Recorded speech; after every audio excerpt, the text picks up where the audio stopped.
Ready to make a real impact every day?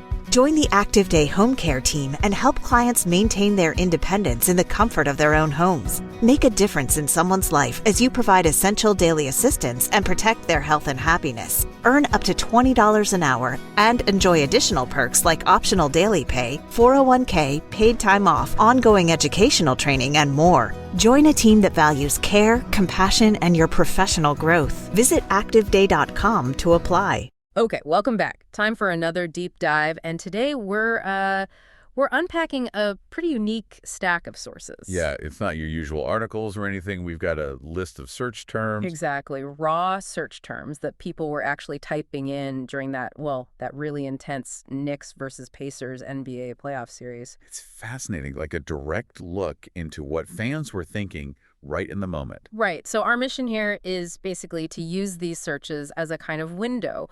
What was driving fan interest? What were people, actually trying to find out during this big matchup? Let's get into it. I mean, The first thing that just jumps out is the sheer volume of basic matchup searches. Knicks versus Pacers, Pacers versus Knicks, Knicks versus Pacers, that kind of thing. Yeah, it seems obvious, but it confirms that, the core thing people care about is just the two teams, head-to-head. That's the starting point for everything else. It's the anchor, definitely. And then right away, you see the next big thing, access. Oh, yeah. All those searches like where to watch Knicks game, what time is the Knicks game tonight, what channel is the Knicks game on. It's not just planning their evening, right? It shows this real hunger to be part of it live. People didn't want to just catch the score later. They needed to watch. Totally. That immediacy thing. And that flows right into the results, doesn't it? Exactly. Yeah. You see Knicks score, did the Knicks win last night? Who won the Knicks game?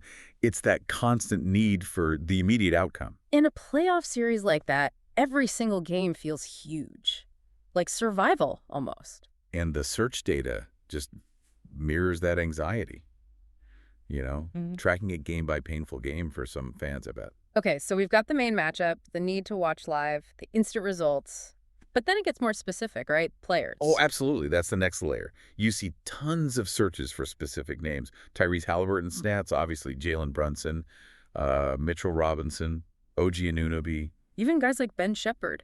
It shows it's not just the superstars, but key contributors people are tracking. Yeah, and it makes sense. In a tight series, one guy's performance or lack thereof feels massive. People want the context.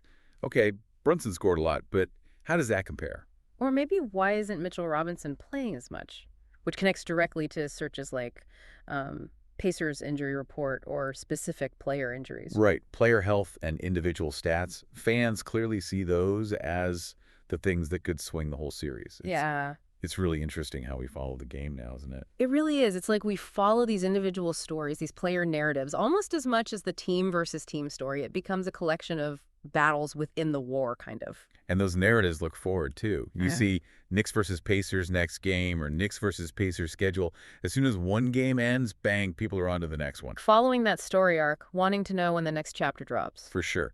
But interestingly, there was also a bit of looking back. We saw last time Pacers made finals. Ah, okay. So putting the current series into historical context, that yearning, maybe. Yeah, a bit of perspective. Or maybe aspiration. And of course, alongside all that, you get searches like Knicks versus Pacers prediction.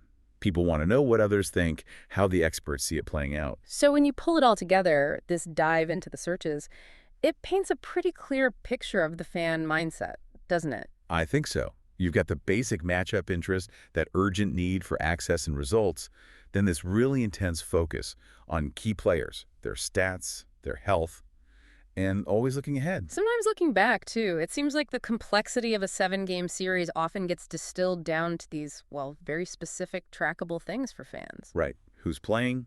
Are they hurt? What happened last night? When's the next one? Which does make you wonder, doesn't it? Wonder what? Well, how much does focusing so tightly on these immediate things like one player's points or one game's result shape how we actually remember and understand the whole series later on? Compared to maybe the bigger strategic shifts or the team chemistry stuff? That's a great question. Something to definitely think about next time you find yourself glued to a big game or a series.